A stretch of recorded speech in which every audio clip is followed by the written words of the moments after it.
एक समय आया जब राजा विक्रम कुछ दिनों के लिए अपने राजमहल से दूर सैर सपाटे पर निकले थे। वे जब यात्रा कर रहे थे तब अचानक उनकी नजर एक झरने के पास बैठी एक युवती पर पड़ी। वो साधारण वस्त्रों में थी, लेकिन उसकी सुंदरता अनूठी थी। गहरी आंखें, चेहरे पर मासूमियत और व्यक्तित्व में एक अजीब सा आकर्षण था। राजा ने घोड़ी की लगाम खींची और युवती की ओर बढ़े।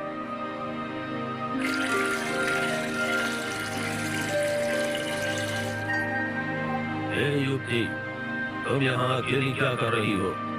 तुम्हारा परिवार कहाँ है? मेरा कोई नहीं है महाराज।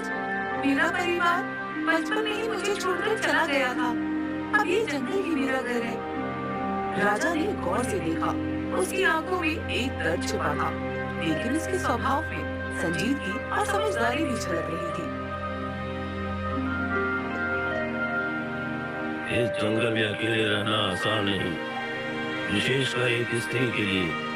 तुमने कभी किसी से सहायता क्यों नहीं मांगी? युवती हल्की मुस्कान के साथ बोली, संसार में सहारे की तलाश वही करता है जिसे सहारा चाहिए हो महाराज।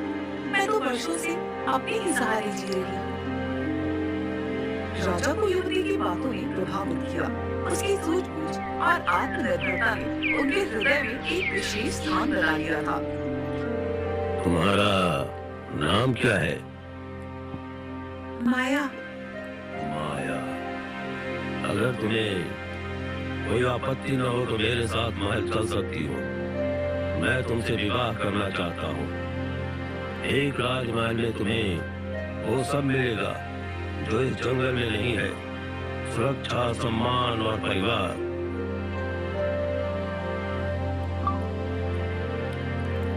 माया ने राजा की आंखों में देखा। उसमें छल नहीं था, बस एक सच्ची करुणा थी। कुछ देर सोचने के बाद उसने सर हिला दिया। अगर ये आपके आदेश है महाराज, तो मैं तैयार हूँ। और इस तरह दोनों का विवाह भी हो जाता है।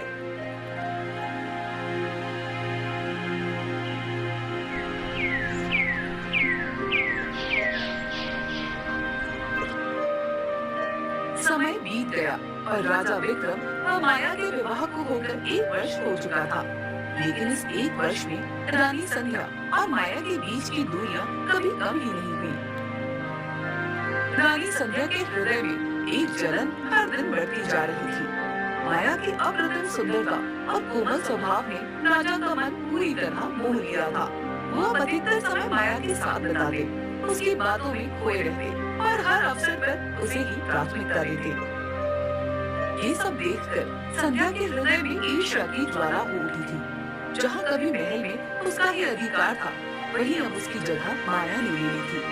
वो ये सहन नहीं कर पा रही थी कि राजा की आंखों में अब उसके लिए पहले जैसा प्रेम नहीं बचा था।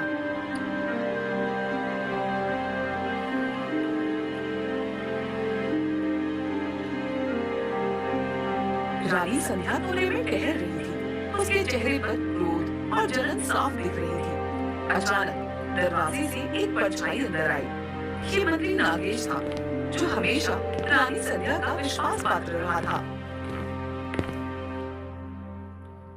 महारानी, आपने इतनी रात में बुलाया?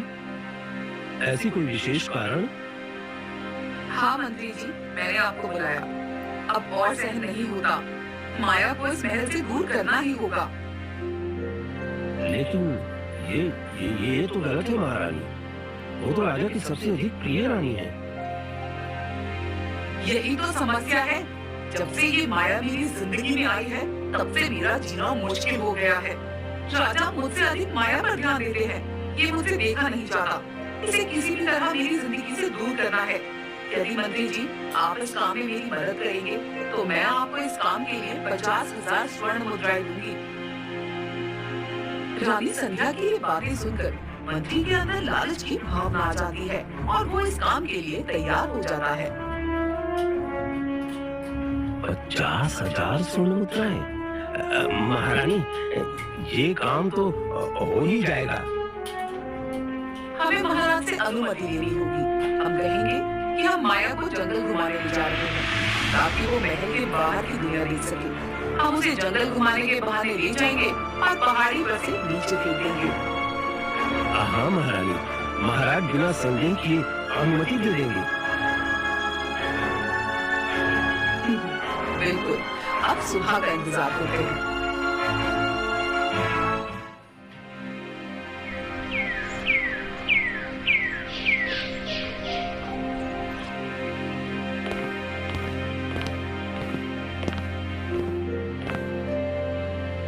महाराज, मैं एक विनती लेकर आई हूँ। कहो रानी संध्या, इतनी सुबह सुबह क्या बात? महाराज, मैं चाहती हूँ कि रानी माया और मैं कुछ समय के लिए जंगल में घूमने जाएं। महल की चार दीवारी में रहते रहते मन भारी सा हो गया है। और माया, वो तो मेरी छोटी बहन की तरह है। माया को भी महल से बाहर की दुनिया देखने का अवसर मिलेगा। राजा विक्रम कुछ पल सोच में पड़ गए। उन्होंने माया की ओर देखा, जो उत्सुकता से सुन रही थी। क्या? ये तो बहुत अच्छी बात है कि संध्या और माया एक साथ घूमना चाहते हैं, लेकिन जंगल में जाना सुरक्षित तो है ना? महाराज, हमारे साथ मंत्री जी भी हमारी सुरक्षा के लिए जाएंगे। हाँ हाँ महाराज, आप घबराइए नहीं, मैं स्वयं इनके साथ रहूंगा और सुरक्षा का पूरा ध्यान रखूंगा।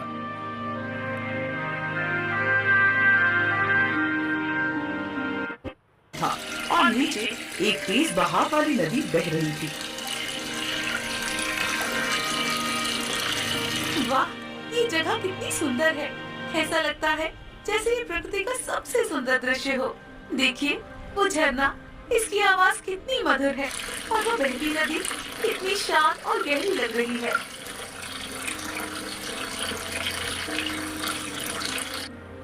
माया खुशी खुशी चारों ओर देख रही थी, हर चीज को निहार रही थी। उसे इस बात का अंदाजा नहीं था कि ये सुंदरता उसकी जिंदगी का आखिरी दृश्य बन सकती है। इसी बीच मंत्री और रानी संध्या ने एक दूसरे की ओर इशारे भरी नजरों से देखा। अब समय आ गया था। हाँ महारानी माया, ये दृश्य सच में मनमोहक है और अब आप इसे हमेशा के लिए अपने भीतर समा सकती हैं। ये आप क्या कहना चाहते हैं मंत्री जी? मैं कुछ समझी नहीं। हाँ महारानी, ये बहुत ही सुंदर नजारा है, लेकिन ये सुंदरता अब आपकी नहीं रही। इतना कहते ही रानी संध्या और मंत्री ने माया को जोर से पीछे की ओर धक्का दे दिया।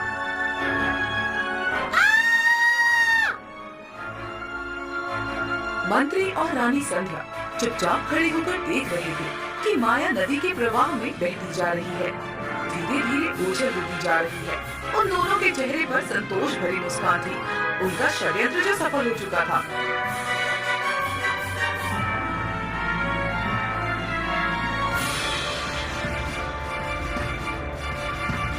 रानी संध्या और मंत्री घबराते हुए चेहरे के साथ महल में दाखिल हुए।